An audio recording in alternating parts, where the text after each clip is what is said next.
안녕하세요. 오늘도 사연살롱을 찾아주셔서 감사합니다. 결혼 8년 만에 이혼을 결심한 여성이에요. 제가 주변에 이혼한다는 얘기를 꺼냈을 때 사람들 중 대개는 이런 말을 했어요. 10년 가까이 한 입을 덮고 살았는데 어지간하면 그냥 살지. 30도 넘은 여자가 무슨 이혼을 하냐고요. 혼자 벌이로 애는 어떻게 키우고 살 거냐며 남자는 다 거기서 거기니까 어지간하면 참고 살라더군요. 어떻게 된 엄마가 애 생각은 안 하냐고 이기적인 엄마 취급까지 하면서 말이죠. 사실 지금까지 남편과 함께 살아오면서 속으로 피눈물 흘린 적이 한두 번이 아니지만 그래도 자존심 때문에 주변에는 늘 행복한 척 연기를 하고 살았어요. 그러니 내 결혼 생활이 어땠는지 제대로 아는 사람은 별로 없었어요. 남편과 시댁 식구들한테 상처를 받을 때마다 나만 참으면 모두가 편할 거라는 생각에 꾹 참고 넘기기 일쑤였어요. 그런데 지나고 보니 참는 것만이 능사는 아니더라고요. 참는다고 해서 문제가 해결되는 것도 아니고 오히려 시간이 흐르는 동안 감정의 찌꺼기들만 쌓여갔으니까요. 게다가 다른 가해자들은 자신들이 뭘 잘못했는지도 모른 채 같은 잘못을 반복하더군요. 그러면 저는 계속해서 고통을 받게 되고요. 마음에 생긴 상처에는 닦지도 않지 않아서 시간이 지나도 아픔이 덜하지 않았어요. 오히려 묵은 상처가 마음을 병들게 만들었죠. 그러다 최근에 벌어진 일 때문에 그동안 용기 내지 못했던 결정을 내리게 된 거예요. 그 바람에 평소 입버릇처럼 자기나 되니까 나를 데리고 살아주는 거라고 큰 소리 치던 남편이 제 바지가랑이를 잡고 이혼은 안 된다고 울고불고 했으니 이것 또한 복수라면 복수일 거예요. 참 신기하죠? 그래도 한때는 서로 사랑해서 결혼까지 하게 된 건데 함께 산 지 8년 만에 원수처럼 변했으니까요. 세상에 변하지 않는 건 없다지만 참 서글픈 일이 아닐 수 없네요. 지금이야 남편의 숨소리만 들어도 짜증이 올라오는 사이가 됐지만 한때는 남편이 제 인생의 유일한 구원자 같은 사람이었어요. 남편과 결혼을 하기 전 저는 결혼 문턱까지 갔다가 파혼한 경험이 있어요. 당시 사귀던 남자는 저와 대학 CC로 저는 같은 과 2학번 선배였어요. 대부분의 한국 남자들이 그렇듯 선배도 군복무 때문에 복학 후에는 후배들과 함께 강의를 들어야 했고 그렇는 저와 만나게 되었죠. 당시만 해도 저희 집에 꽤 살던 때라서 졸업 후에는 함께 영국으로 유학을 갈 계획까지 세우고 있었어요. 선배 집안도 남부럽지 않게 사는 집이라서 유학 자금에 대한 걱정은 없었죠. 그런데 생각지 못한 일이 벌어진 거예요. 아빠가 하시던 사업이 휘청하기 시작했거든요. 결혼 얘기가 나올 때까지만 해도 금방 복구될 줄 알았어요. 그런데 설상가상으로 아빠가 믿었던 직원이 공금 횡령을 해서 외국으로 도망을 치는 바람에 회사는 더 어려워지고 말았어요. 부모님은 수습을 위해 정신없이 사방으로 돈을 구하러 다녀야 했기에 예비 시댁에는 제가 말씀을 드리기로 했어요. 그때까지만 해도 저는 아빠 사업이 흔들리는 게 제 결혼에 큰 영향을 끼치진 않을 거라고 섣부른 낙관을 하고 있었어요. 그래서 큰 걱정 없이 선배한테 전화했던 건데 선배가 제 얘기도 듣기 전에 대뜸 이러는 거 있죠. 다윤아, 너희 아버지 회사 소식 들었어. 그래서 말인데 앞으로 연락 안 했으면 좋겠다. 우리가 더 연락할 이유 없잖아. 오빠, 지금 뭐 하는 거야? 설마 이렇게 끝내자고? 아무리 그래도 그렇지 어떻게 이럴 수가 있어. 그럼 내가 뭘 어떻게 해야 하는데? 헤어지는데도 예의가 있는 거야. 먼저 나한테 자초지종이라도 듣고 최소한 위로 몇 마디라도 하고 헤어지자는 말을 할 수 있는 거잖아. 어떻게 결혼까지 하려고 했던 사람한테 이렇게 매정하게 굴 수가 있어? 다윤아, 정신 차려. 결혼이 애들 장난인 줄 알아? 내가 애초에 너랑 결혼하겠다고 한 이유가 뭘 것 같아? 비슷한 집안끼리 만나 결혼하면 서로 도움이 될 것 같아서 그런 거야. 솔직히 너도 그래서 나 고른 거 아니었어? 그런데 갑자기 니네 집이 망해버리면 우리 집 입장이 얼마나 곤란하겠냐? 계획에 차질이 생겨버렸는데 따지고 보면 예의 없는 건 우리가 아니라 너희 집이야. 이럴 땐 우리 쪽에서 먼저 말 안 해도 너희 집에서 결혼은 없던 일로 하자고 해야 되는 거라고. 그게 인간적인 도리라는 거야. 암튼 더 길게 말하고 싶지 않으니까 전화 끊자.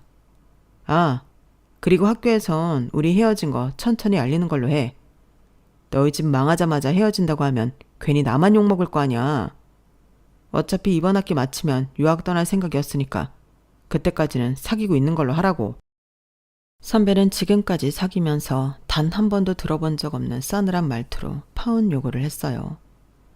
저랑 파혼하고 한 달도 안 돼서 맞선 자리마다 빠지지 않고 나가던 선배는 결국 새로운 결혼 상대와 함께 이듬해 봄에 영국으로 유학을 떠났어요. 그 무렵 아빠 회사는 결국 파산했고 저희 가족은 그동안 살면서 누리던 모든 걸 잃었어요. 집도 차도 바닥에 드러나지 않을 줄 알았던 돈까지 모두요. 그렇게 남은 건 일산에 위치한 낡은 아파트 한 채였어요. 우리 네 식구가 살기에는 턱없이 좁은 집이었지만 당시엔 그런 집이라도 건진 게 천만 다행이었어요. 부자가 망해도 3년은 산다고 하지만 그것도 어떻게 망하느냐에 따라 다른 거더라고요. 저희 집의 경우는 정말 폭삭 가라앉았거든요. 그도 그럴 게 회사가 점점 기울어져서 망했다면 뭔가 대책을 세워왔겠지만 믿었던 직원한테 예고 없이 뒤통수를 맞은 거라서 정말 뭐 하나 챙길 겨를이 없었어요. 고등학생인 남동생을 제외하고 성인인 아빠, 엄마, 저 이렇게 셋이나 있었지만 현실적으로 돈벌이가 가능한 사람은 저뿐이었어요. 유학 떠날 생각에 딱히 취업 준비를 하지 않았던 저는 발등에 불 떨어진 사람처럼 헐레벌떡 취업 전쟁에 합류했어요. 일찍 일어난 새가 벌레를 찾는 것처럼 미리 준비했던 동기들에 비하면 떨어지는 곳이기는 했지만 그래도 4대 보험도 되고 각종 경조사비까지 나오는 곳에 합격했어요. 제 취업으로 가족들 의료보험까지 해결할 수 있어서 그게 제일 다행이었어요. 아무래도 집이 망하고부터는 그 충격에 부모님 건강이 안 좋아지셨거든요. 그래서 더 취업을 서둘렀던 것도 있어요. 과거를 잊은 민족에게 미래는 없다고 하지만 망한 집에서는 과거를 기억하기보다는 현실을 직시하는 게 중요했어요. 결혼하고 지금까지 전업주부로 사셨지만 본인 손으로 생선 한 번 만져본 적 없던 엄마는 30년 만에 마트가 아닌 재래시장을 다니며 현실에 적응해 나갔고 동생은 자가용 등하교가 아닌 버스 카드를 들고 학교를 다녔어요. 아빠는 자존심을 내려놓고 세차장에 취직하셨는데 처음엔 온몸에 파스를 붙이실 정도로 힘들어 하셨는데 얼마 지나고 나서부터는 오히려 식사량이 늘 정도로 건강해지셨어요. 돈 안 들이고 운동까지 하는 셈이라고 농담까지 하실 정도로 아빠는 노동을 통해 그동안의 충격에서 많이 벗어나셨어요. 식구들이 조금씩 새로운 생활에 적응해 가는 동안 저도 회사 생활에 적응해 나가야 했어요. 하지만 생각처럼 쉽지만은 않더라고요. 저는 제가 일머리가 없는 사람이라는 걸 그때 처음 알았어요. 같은 걸 배워도 동기들은 금방 알아듣는 걸 저는 몇 번의 시행착오를 겪은 후에야 터득하게 됐거든요. 그러다 보니 선배들한테 싫은 소리도 많이 듣고 동기들 사이에서도 따돌림 비슷한 걸 당하게 됐어요. 제 일처리가 미숙해서 동기들이 대신 일을 떠맡거나 하는 일이 몇 번 있었는데 그래서 미움을 사게 됐거든요. 퇴근 후에 저만 빼고 모여서 맥주도 마시고 주말에 모여서 영화도 보는 것 같더라고요. 차라리 제가 몰랐으면 좋았겠지만 그걸 또 제가 있는 곳에서 얘기들을 하니 모르려고 해도 모를 수가 없었어요. 그래서 점점 더 스스로 동기들과 함께하는 자리를 피하게 됐고 점심시간에도 업무를 핑계로 혼자 점심을 먹곤 했어요. 점심이라고 해봐야 삼각김밥이나 편의점 샌드위치에 불과했지만요. 비록 회사 내에서는 업무 외적인 일로도 많이 힘들었지만 퇴근 후 집에 돌아가서는 그런 티를 낼 수가 없었어요. 제가 힘든 모습을 보이면 저보다 부모님 마음 아파하실 게 뻔하니까요. 그래서 집에 돌아오는 순간부터 연기 아닌 연기를 하게 됐는데 그러다 보니 마음의 병이 점점 더 심해져 갔어요. 그런데 그거 아시죠? 마음에 틈이 생겼을 때 손쉽게 속을 수 있다는 걸요. 언젠가 다큐멘터리에서 봤는데 사기꾼들의 주 타깃이 되는 건 외로움을 타는 사람이거나 마음의 상처를 입은 사람들이래요. 제 남편을 사기꾼이라고 할 수는 없지만 제게 있어서는 그에 버금가는 사람이기도 해요. 그 남편을 만난 게 제 인생에서 가장 힘들었던 순간이었어요.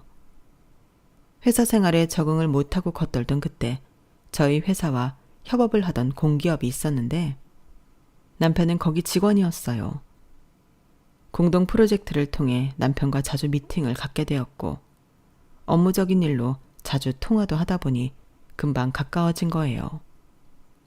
남편은 사교적인 사람이라서 저희 부서 사람들과도 꽤 친했는데 그런 남편 덕분에 저도 저희 부서 사람들과 전보다 더 가까워지게 되었죠. 남편이 중간에서 다리를 놔준 덕분이었어요. 협업이 성공리에 끝나고 난 뒤에도 남편과 연락을 이어갔는데 그러다 보니 일 외적으로 가까워지게 됐어요. 더 관계를 진전하고 싶어하는 남편과 달리 저는 주저하게 됐는데 아무래도 한번 파혼의 경험이 있던 터라 진지한 관계로 이어지는 게 살짝 부담되더라고요. 전과 달리 저희 집 사정이 좋지 않은 것도 문제라면 문제였을 거예요. 그런데 남편 입장은 저와는 정반대였어요. 결혼 정년기를 넘어가는 나이에 하루빨리 결혼해서 가정을 이루고 싶어 했거든요. 그런 마음을 알기 때문에 어정쩡한 관계를 빨리 청산해야겠다 싶어서 남편한테 솔직하게 얘기를 했어요. 파혼을 당한 일과 저희 집이 망한 사실까지 모두를요. 그때 남편이 했던 말은 딱 하나였어요. 그게 뭐 어때서? 남자랑 동거를 한 것도 아니고 단지 결혼 얘기가 오갔다는 것 뿐이잖아. 부모님 사업도 그래. 덕분에 그동안 고생 않고 부모님 덕분에 잘 살았잖아. 그럼 오히려 고마워해야 하는 거 아니야? 난 처가 덕보고 살 생각은 없어. 그럼 우리 사이에 문제될 건 아무것도 없는 거 아닌가? 지나간 일은 있고 앞으로 일어날 일에 집중하자. 난 주희 씨랑 잘해보고 싶어. 주희 씨도 느꼈겠지만 일적으로도 그렇고 우리 외에도 그렇고 잘 맞잖아. 그러니까 우리 둘 사이에만 집중하자고. 그동안 제가 문제라고 생각했던 것들을 마치 다 쓰고 버리는 휴지 조각처럼 아무런 미련 없이 생각하는 남편의 모습에 조금 놀라기도 했지만 한편으로는 고마웠어요. 그래, 이 남자라면 지난 일은 잊고 새롭게 시작할 수 있겠다는 생각이 들었죠. 그래서 남편과 본격적으로 사귀기 시작했고 1년쯤 지나 결혼까지 이어지게 됐어요. 제가 모아놓은 돈이라고는 2천만 원 남짓이었고 부모님이 대출을 받아 8천만 원을 해주시겠다고 하더라고요. 못해도 1억은 있어야 혼수며 예단을 할 수 있지 않겠냐고요. 부모님 입장에선 아무리 집이 망했어도 큰딸 혼수는 제대로 챙겨서 보내주고 싶으셨나 봐요. 하지만 제 입장에선 그러고 싶지 않았어요. 저는 시집을 가면 그만이지만 아빠는 얼마 안 되는 월급으로 생활을 하고 거기에 대출금까지 갚아야 하니까요. 전처럼 제가 생활비를 보조해 드릴 수도 없는데 현실적으로 아빠 월급으로 그 두 가지를 하기란 불가능했거든요. 게다가 동생 대학 등록금도 있는데 말이죠. 그래서 결혼은 내 힘으로 하겠다고 했더니 엄마가 그러시더라고요. 돈 걱정이라면 안 해도 돼. 엄마도 이제 일 시작할 거니까. 옆집 아줌마가 소개해준 곳인데 집에서 노느니 나가서 쉬엄쉬엄 일해도 좋겠더라고. 요즘은 내 나이에 집에서 살림만 하고 사는 것도 사치라고 그러더라. 그니까 걱정 말고 시집가서 잘 살 생각만 해. 우리 집에 이렇게 되지만 않았어도 그깟 혼수가 대수였겠니? 어디 가서 기 안 죽게 제대로 해서 보냈을 텐데. 그거 생각하면 너한테 미안해서 가슴이 찢어진다. 그러니까 잔말 말고 받아. 자식 결혼에 아무것도 못해준 못난 부모 만들지 말라는 엄마 말에 결국 부모님 돈을 받기로 했어요. 어렵게 마련한 돈이라서 한 푼이라도 허투루 쓰지 않으려고 열심히 발품을 팔아가며 결혼 준비를 했고, 덕분에 남들 하는 정도는 장만해서 결혼식을 치를 수 있었어요.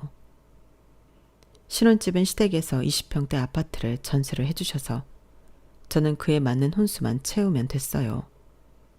거기에 예단비로 1,000만 원을 들였는데 같은 직장 기혼자들 말로는 여자 쪽에서 1,000을 보내면 절반 정도는 돌려준다고들 하더라고요. 사실 내 손을 떠난 돈이라서 큰 기대는 안 했는데 이후 시댁에서 예단비는 돌려주지 않았어요. 상견례를 할 때만 해도 사정 다 아는데 무슨 예단비냐고 펄펄 뛰시더니 조금 의외의 상황이라 기분이 조금 그렇더라고요. 그런데 웃긴 건 결혼 후 시어머니께 들었던 말이에요. 남들은 며느리 들이면서 명품 백이니 모피니 많이들 받던데 난 니네 친정이 망한 데라서 뭐 하나 받은 게 없잖니. 나도 사람이다 보니 가끔은 친구들이 며느리한테 받은 백 들고 와서 자랑할 때면 내 팔자는 왜 이런가 싶기도 하다. 예단비로 1,000만 원이나 들였는데 그걸로 하나 사시지 그랬어요. 라는 말이 목구멍까지 올라왔지만 차마 내뱉지는 못했어요. 시댁에서 2억 5천 전셋집을 해주셨으니 억울한 마음이 들긴 하겠다고 생각했거든요. 이후로도 어머님은 톡하면 제가 혼수로 해온 게 없다고 다른 집 며느리들이랑 비교를 하셨어요. 그러면서도 꼭 이렇게 덧붙이셨죠. 나 하나 되니까 그냥 참고 넘어갔지. 다른 집 시어머니들이면 그냥 안 넘어갔다. 넌 시집 잘 온 줄이나 알아. 어머님이 하도 생색을 내시길래 하루는 인터넷에 서치를 해봤어요. 내가 그렇게 못해간 건가 해서요. 그랬더니 제가 결혼할 당시 여자 쪽 평균 결혼 비용이 7,000만 원이더라고요. 그러니 1억을 해간 저는 평균보다는 많이 해갔다는 뜻인 거죠. 그런데도 툭하면 결혼할 때 해온 게 없다고 그러시고 다른 집 며느리 들먹이시면서 제 친정 흉을 보셨어요. 예, 부자가 망해도 3년은 산다던데 네 친정은 어떻게 다 날리고 아무것도 안 남을 수가 있니? 숨겨둔 땅이나 비자금 같은 것도 한 푼 없어? 하긴 그럴 능력이 되는 사람이면 회사를 날려먹지도 않았겠지. 어머님, 무슨 말씀을 그렇게 하세요? 왜? 내 말이 듣기 좀 그랬니? 난 그저 안타까워서 한 소리야. 그렇잖아. 잘 살던 집이 망했으니 너희 부모님도 힘드실 테고. 무엇보다 궁금횡령이 간 놈이 괘씸해서 그러지. 아무튼 너도 고생이 많았을 거고. 늘 이런 식으로 사람 기분 나쁘게 만들고는 제가 화낼 기색에 보이면 아무것도 아니라는 듯 무마하려고 하셨어요. 슬쩍슬쩍 간보면서 사람 깔보고 열받게 하는 재주는 정말 탁월한 분이셨죠. 그나저나 이번 추석에 며칠이나 있다 갈 거니? 네? 며칠이라뇨? 얘도 참, 올해는 연휴가 5일이나 된다던데 그럼 딸랑 하루 있다 가려고 그랬어? 출근도 해야 하니까 3일 정도 자고 가면 되겠다. 그치? 아니 뭐 이런 경우 없는 말이 다 있대요. 5일 쉬건 4일을 쉬건 추석 당일은 하루뿐인 거잖아요. 그 하루를 시댁과 친정을 나눠서 가야 하는데 애초에 며칠을 있을 거냐는 말은 말이 안 되는 거 아닌가요? 그래서 그러면 친정은 언제 가냐고 물었더니 어머님이 황당한 표정으로 제 남편을 보시는 거예요. 그러자 남편이 귀찮다는 듯 툭 내뱉더라고요. 당신 친정 망해서 먹고 살기도 급급할 텐데 굳이 우리까지 가야 돼? 아니 입장 바꿔 생각을 해봐. 사위가 찾아가면 장인 장모님이라고 편하겠냐고. 돈을 좀 쥐고 있어야 자식 사위 보기도 당당하지. 아무것도 없는데 사위 보려면 미안하고 보기 껄끄럽지 않겠냐고. 내가 가기 싫어서 그러는 게 아니라 장인 생각해서 일부러 피해주려는 거야. 그러니까 이번 추석은 당신 친정은 패스하고 우리 집에서 3일 지내자. 엄마도 혼자 계신데 명절에 적적하실 거 아니야. 기껏 노후 자금 빼서 자식 신혼집까지 해주셨는데 우리도 성의는 보여야지. 결혼하고 처음 맞은 명절에 남편은 그렇게 말을 했어요. 말로는 우리 부모님 생각하는 듯 보이지만 해석하자면 돈 없는 장인 장모까지 챙기고 싶지 않다는 얘기였어요. 그러면서 치사하게 말미에 어머님이 신혼집 해주신 걸 걸고 넘어가더군요. 그 말에 제가 어쩌지 못할 거라는 걸 아는 사람 같았어요. 할 수 없이 그때는 남편 말에 따랐는데 그게 실수였어요. 이듬해 딸을 출산한 뒤 맞은 명절에는 산후조리할 때 친정에 있었는데 또 친정에 가냐며 시댁에서만 연휴를 보냈고 이후 명절부터는 너무나도 당연하게 제 친정에 가는 건 패스해버리더라고요. 제가 올해는 내 친정에 가자고 하면 첫 해 때 했던 핑계를 똑같이 대면서요. 그렇게 결혼하고 10년이 넘도록 명절에 친정에 가보지 못했어요. 물론 거기에는 이유가 있긴 했어요. 결혼하고 4년이 되어가는 어느 날이었어요. 남동생이 전화를 했더라고요. 평소 저랑 길게 전화 통화를 하는 성격이 아닌 동생이 그날따라 쓸데없는 얘기를 한참이나 하길래 왜 이러나 싶었어요. 혹시 하기 어려운 말이라도 있나 했는데 누나, 저기 말이야. 혹시 돈 좀 있어? 왜? 등록금 모자라? 아니면 컴퓨터 바꿔야 돼? 얼마나 필요한데? 그게 실은 집주인이 전세 보증금을 2천이나 올려달라고 그러나 봐. 2년 전에 재계약할 때도 3천 올려받았으면서 이번에도 또 그러지 뭐야. 아빠가 알아서 구해보시겠다고는 하셨는데 누나도 알잖아. 우리 집 이렇게 되고 친척들도 다 연락 끊은 거. 아빠가 어디서 그 돈을 구하겠어. 그럴 수 있었으면 누나 결혼시키느라 집 팔고 전세로 돌리지도 않았을 텐데. 순간 제가 잘못 들은 게 아닌가 했어요. 제 결혼 때문에 집을 팔았다는 건 처음 듣는 얘기였으니까요. 재윤아, 너 그게 무슨 소리야? 내 결혼 때문에 집을 팔다니? 알고 보니 제가 결혼할 때 결혼자금을 대주시느라 집을 팔고 전세로 돌리셨던 거더라고요. 2년 뒤 재계약을 할 때는 그래도 집을 팔고 전세 보증금까지 차익이 남은 게 있어서 그걸로 해결했지만 이번엔 그마저도 힘들게 된 거였죠. 이런 사실도 모르고 마음 편히 살았던 제가 너무 한심하고 이기적으로 느껴졌어요. 그래서 돈은 내가 마련해 주겠다고 말하곤 부모님께 나는 모르는 걸로 하라고 했어요. 돈은 동생이 공모전에 당선돼 상금 받은 걸로 둘러대기로 했고요. 그리고 그날 밤 저는 남편한테 친정 상황을 얘기했어요. 자존심 상하고 창피하긴 했지만 그래도 부부 사이에 금전적인 문제로 거짓말을 할 수는 없었거든요.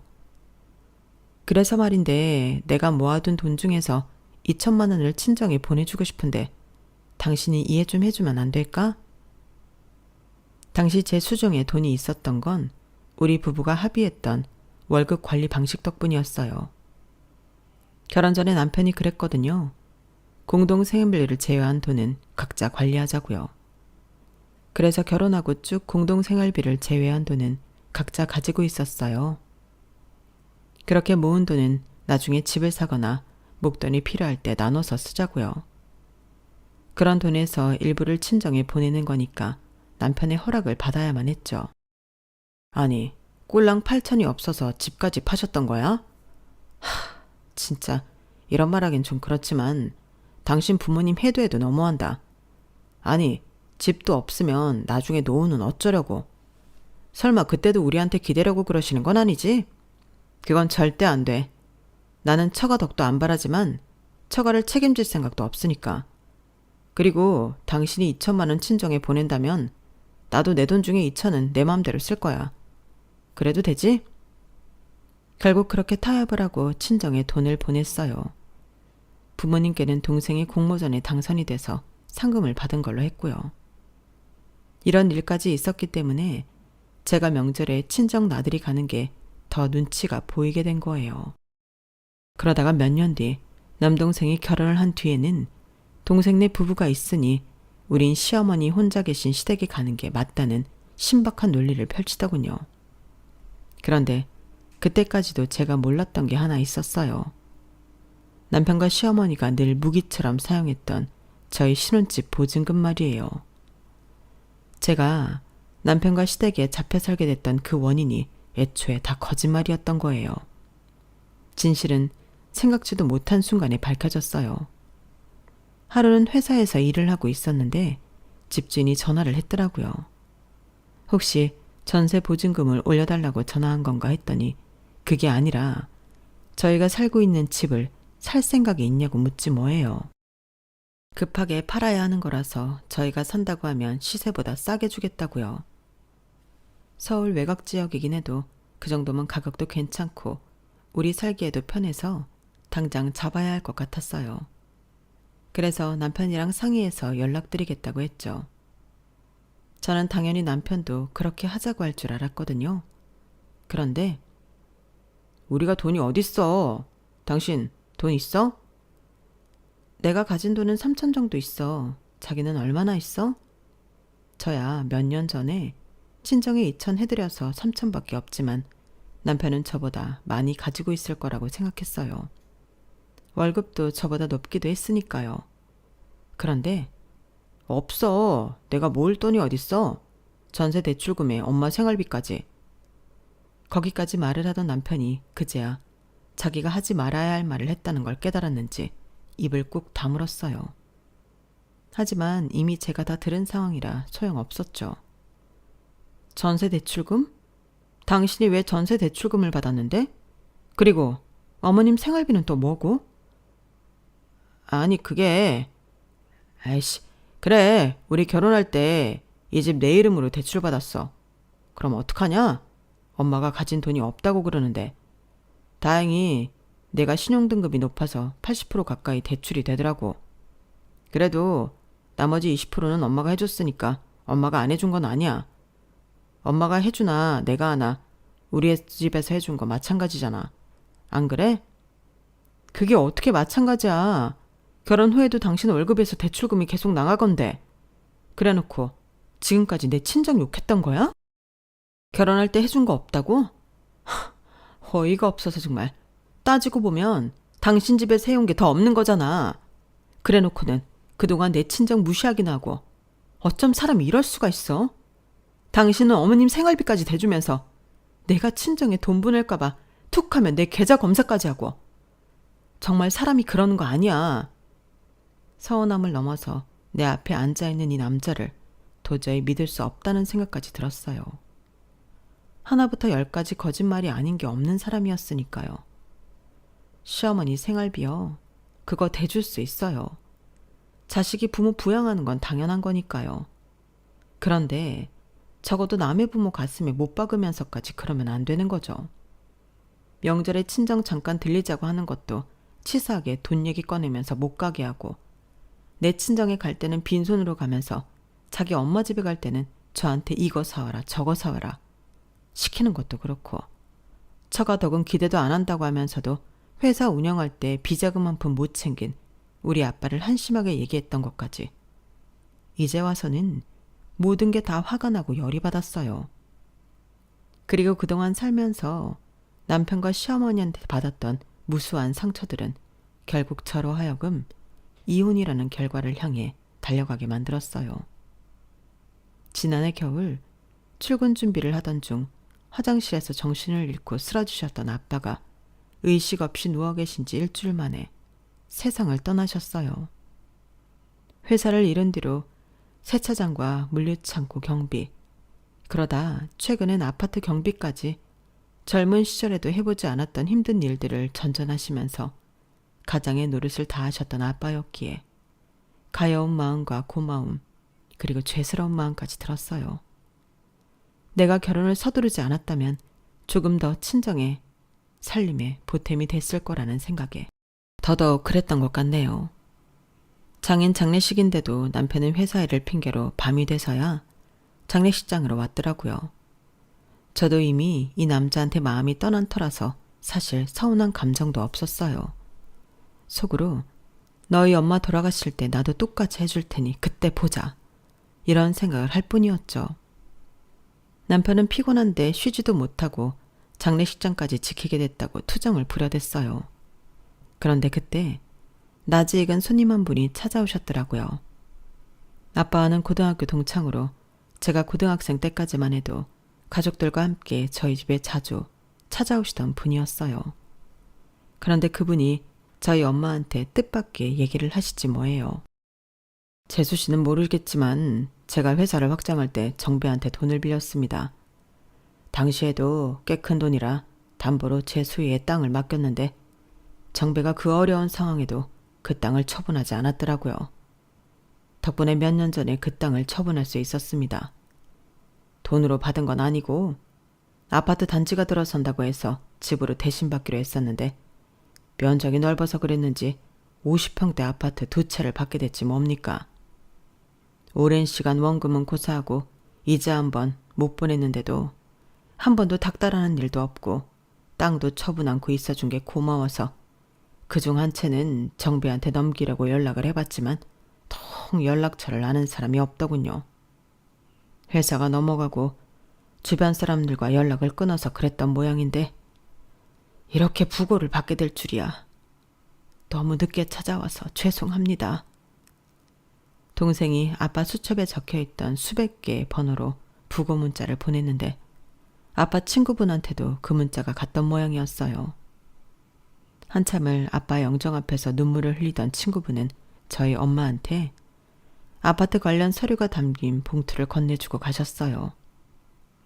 저희 집 사정을 들어보시고는 세금 문제까지 정리해서 조만간 다시 연락을 주시겠다고 하시더군요. 아빠 친구분이 저희 몫으로 주고 가신 아파트는 매매가가 25억이 조금 넘는 아파트였어요. 아빠가 조금만 더 일찍 이 사실을 알았다면 얼마나 좋았을까 하는 생각이 들어서 눈시울이 뜨거워졌어요. 그랬다면 아빠가 그렇게 고생 안 하셨어도 됐을 테니까요.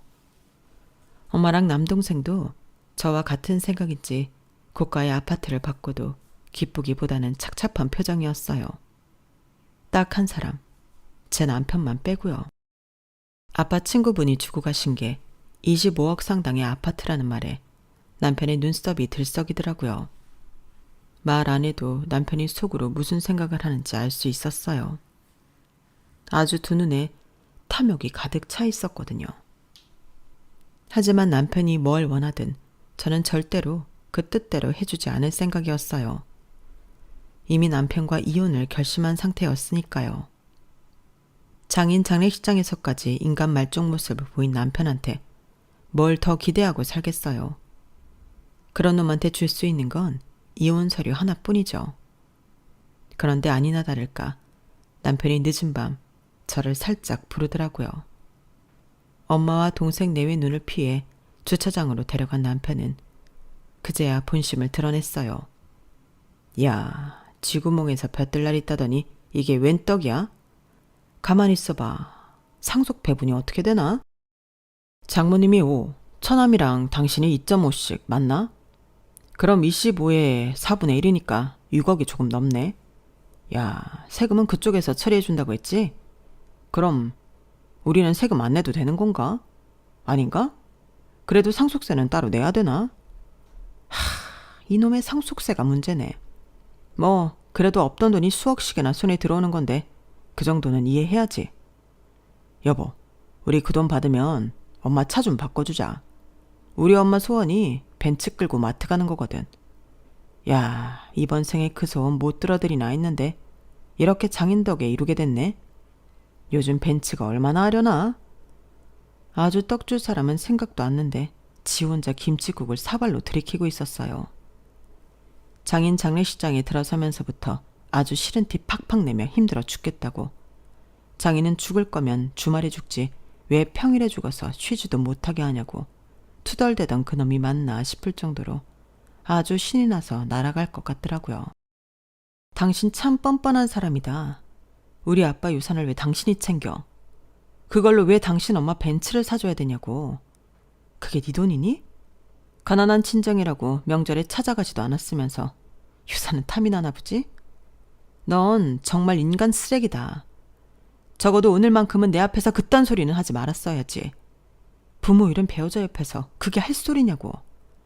너 같은 놈이랑 8년이나 산 내 인생이 불쌍하다. 잘 들어. 나 아빠 장례식 끝나면 바로 너랑 이혼할 거야. 너 같은 놈이랑은 하루도 더 못 살겠다고. 그러니까 이대로 너 갈 길 가. 당장 꺼지라고. 그러자 남편은 눈알이 커다래지더니 제 양 어깨를 잡고 흔들어댔어요.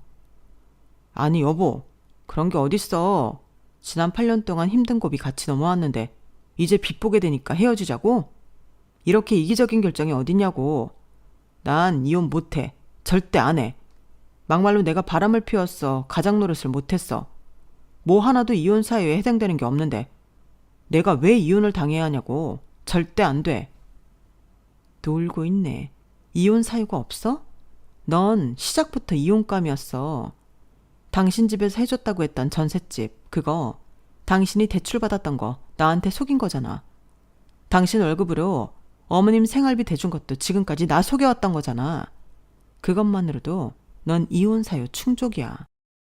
그래놓곤 툭하면 내 친정 돈 없다고 무시하고 돈 없는 처가엔 뭐하러 가냐고 명절에도 한 번 안 찾아갔지? 그뿐이야? 친정에 2천만 원 해주는 걸로 나를 얼마나 들들 볶았어. 내가 일 그만둘까봐 출산휴가 끝나기도 전부터 살 빼라고.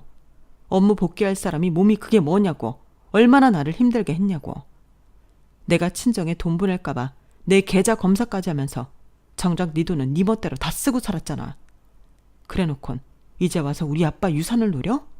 그 돈으로 네 엄마 차 바꿔줄 생각을 해? 네가 그러고도 인간이니? 사람이야. 네가 원하든 원치 않든 상관없어. 난 너랑은 절대 못 사니까. 소송을 해서라도 이혼할 거야. 이번만큼은 절대 물러설 수 없는 상황이라서 저는 이를 악물고 달려들었어요. 그러자 남편은 제 치맛자락을 보여잡고 울먹이면서 자기가 다 잘못했다고 싹싹 빌더군요. 그런데 그런 남편을 보면서 제가 무슨 생각을 했는지 아세요? 저놈이 우는 건 나랑 헤어지기 싫어서가 아니라 장인이 남긴 유산을 놓치기 싫어서 그런 거라는 생각이 들더라고요. 그건 아마도 남편이 제가 완전히 신임을 잃었다는 증거이자 우리 부부는 돌이킬 수 없는 상황까지 다다랐다는 증거일 거예요.